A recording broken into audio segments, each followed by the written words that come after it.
Dear students, today we are going to discuss the applications of Nernst distribution law.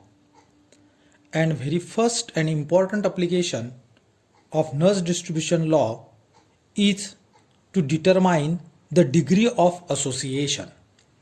Means when a particular solute undergoes association in a particular solvent, then what will be the equation for distribution coefficient that we have to determine.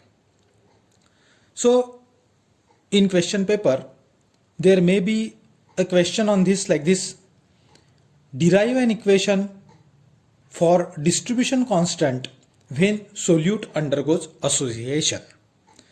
Now consider there is a solvent system containing two different solvents which are obviously immiscible in each other. Suppose a solute X is added in this solvent system and that solute undergoes association in suppose solvent B.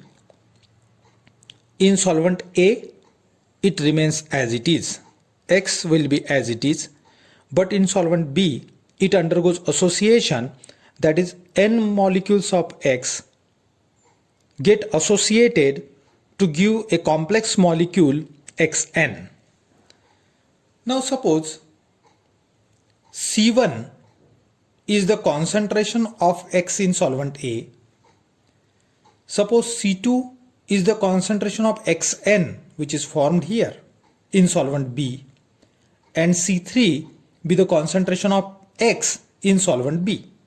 Why there are two different concentrations? Because in solvent B there will be some molecules of X and there will be some molecules of Xn. 1 minute. Let the mobile be silent. Okay. So there are three concentrations now.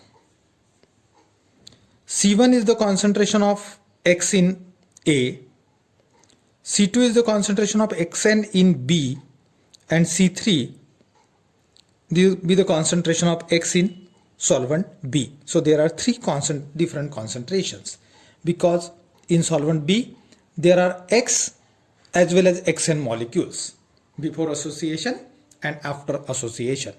Then obviously there will be two equilibria. Equilibrium 1 will be between concentration or solute X in solvent A and solute X in solvent B. What will be the equilibrium state between these two solvents? So at this equilibrium, the equilibrium constant K1 will be given as C1 upon C3. Because what is C1?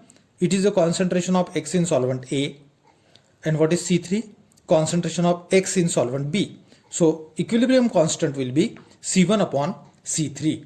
That can be written as C3 equal to C1 upon K1. And at equilibrium 2, now what will be the equilibrium number 2? That is n molecule of X in solvent B and Xn in solvent B, because association is going on there. So for this, equilibrium constant will be, according to law of mass action, concentration of Xn upon concentration of X raised to power n, because there are n number of molecules, and according to law of mass action that will go in the power.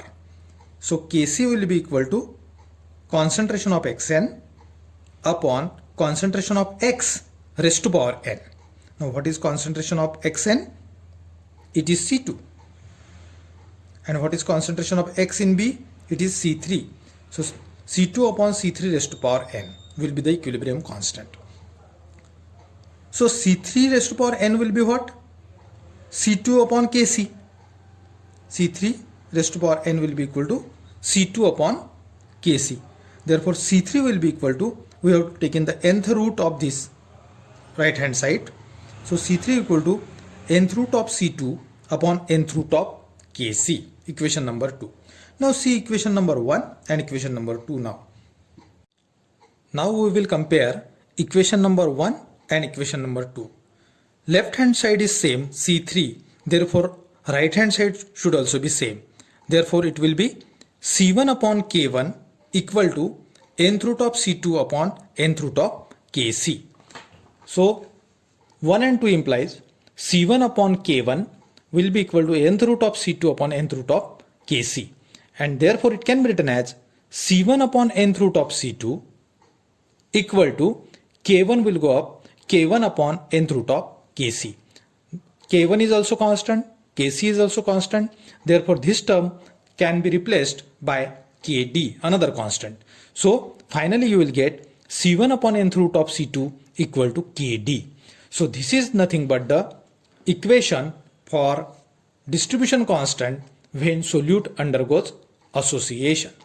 Now see here, what is our distribution constant in a normal case? That is K equal to C1 upon C2. But when association is there, the formula changes to Kd equal to C1 upon nth root of C2. So this is the formula for distribution coefficient when solute undergoes association.